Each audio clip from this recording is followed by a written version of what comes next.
हुजूर सवाल एक ये है कि जब माह रमज़ान का चाँद नज़र आ जाता है तो मर्द हजरात नमाज तरावी का अहतमाम करते हैं।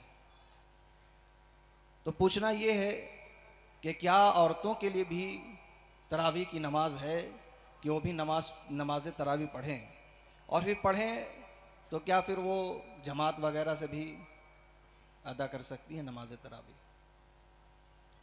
नमाज तरावीह मर्दों के लिए भी सुन्नत मुअक्कदा है और औरतों के लिए भी सुन्नत मुअक्कदा है। फ़र्क यह है कि मर्द मस्जिद में जमात के साथ नमाज तरावीह पढ़ेंगे 20 रकात, और औरतें भी 20 रकात पढ़ेंगी, मगर औरतों की जमात नहीं है। वो अपने घर में अगर कुछ शादगी है, कमरे कुछ ज़्यादा हैं, तो एक कमरा मालिक मकान की इजाज़त से नमाज के लिए ख़ास कर लें।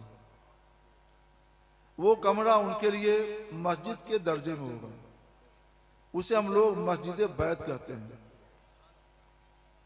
उसमें वो नमाज पंजगाना भी पढ़ें और नमाज तरावी भी पढ़ें, तनहा तनहा पढ़ें, जमात से नहीं। हाँ, अगर उन्हें इसका तरीक़ा ना आता हो तब तो बहुत सी मुबल्लिगात हैं, वो घरों में जाएं और औरतों को नमाज और नमाज तरावीह पढ़ने का सही तरीक़ा बताएं। जमात बना है, तना तना पढ़ें, सुन्नत के मुताबिक अदा करें, उनके हक़ में भी सुन्नत है। सुभान अल्लाह।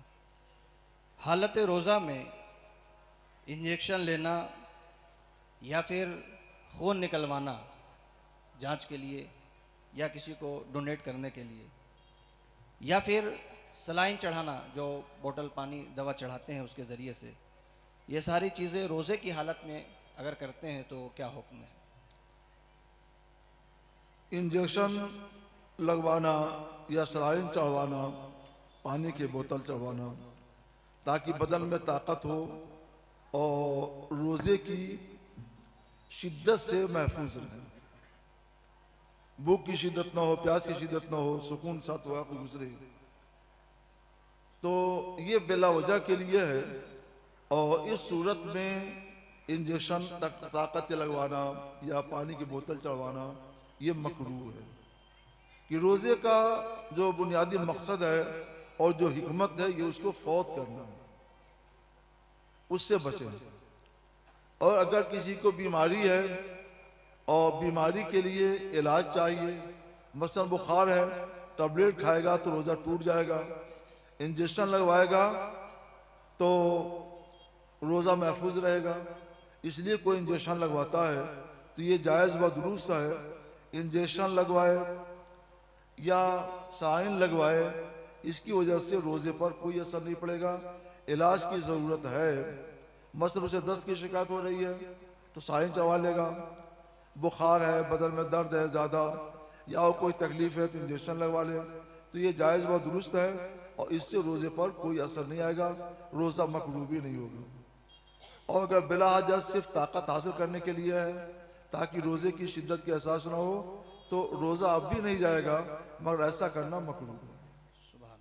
हुजूर, रोज़े के हवाले से एक और सवाल है कि बंदा रोज़े से था और उसे उल्टी हो गई खैर, या फिर दिन में सोया था, रोज़े की हालत में है और उसे एहतलाम का मसला हो गया, तो ऐसी सूरत में उसका रोज़ा बाकी रहेगा या टूटने का हुक्म होगा?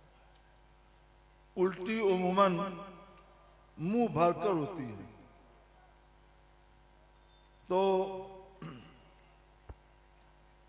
अगर कोई कै करता है हाथ में उंगली मुंह में डाल करके, तो इससे रोज़ा चला जाएगा। और इसका क्या है, अगर प्रॉब्लम को उल्टी हो तो याद है।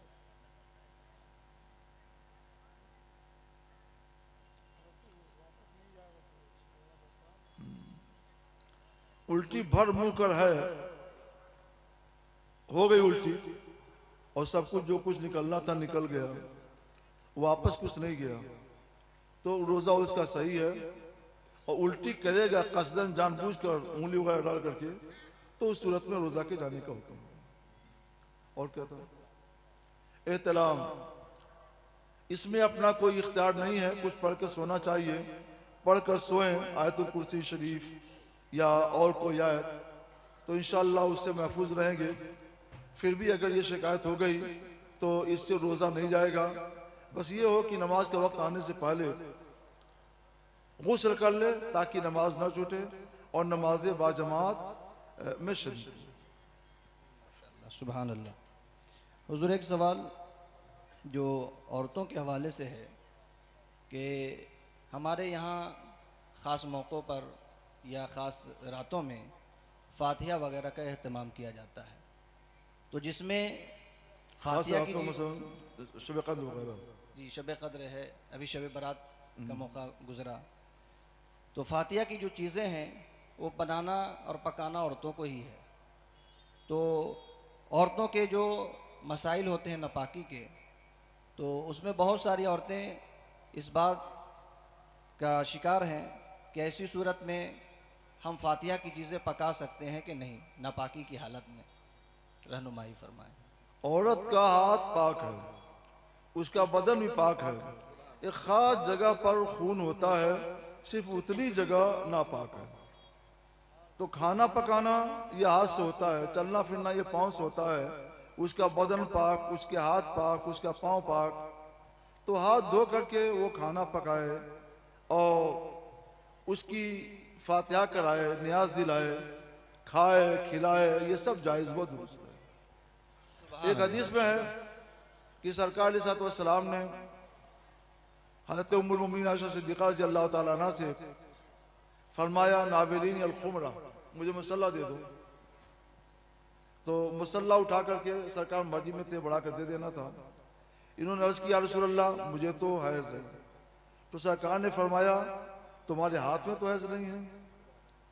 ये फरमा करके सरकार अलैहिस्सलाम ने बता दिया कि हाथ पाँव बदन ये सब पाक है, सिर्फ जितनी जगह में खून है वो नापाक है, उसको महफूज रखे, बाकी आज़ा को इस तरह के कामों में इस्तेमाल कर सकती है। खाना पकाना, नियाज दिलाना, फातिहा कराना, खाना और खिलाना सब जायज़ व दुरुस्त है। सुभान अल्लाह। हुजूर, एक सवाल ये है कि आज देखा ये जा रहा है कि औरतें जो बुर्का या नकाब पहन रही हैं और जिस पट्टी के ज़रिए से चेहरे को छुपाया जाता है, तो उस पट्टी पर माशाअल्लाह लिखा होता है, और जब वो औरतें रास्ते से गुज़रती हैं तो कुछ मनचले लड़के उनको देखकर ज़ोर से माशाअल्लाह कहते हैं। तो इस तरह इन नौजवानों की हरकत और फिर उन औरतों का ऐसी पट्टी पहनना कि जिस पर माशाअल्लाह लिखा हो, ये किस हद तक दुरुस्त है? आधे रसालत से अब तक बदन छुपाने के लिए जो चादरें इस्तेमाल हुई या बाद में बुर्के और निकाब इस्तेमाल हुए, उनमें कहीं भी माशाअल्लाह नहीं लिखा होता था।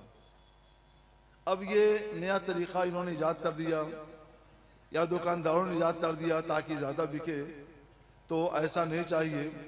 इसकी वजह से एक तो उन औरतों की या लड़कियों की तफरीह होती है जो बेजा है, और इसकी वजह से उन्हें ईज़ा भी पहुँच सकती है। लिहाजा ऐसा बुर्का हरगिज़ हरगिज़ न इस्तेमाल करें।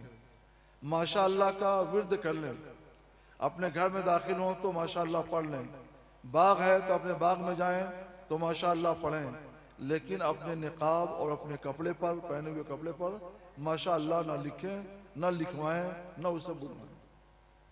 सुभान अल्लाह, माशाअल्लाह।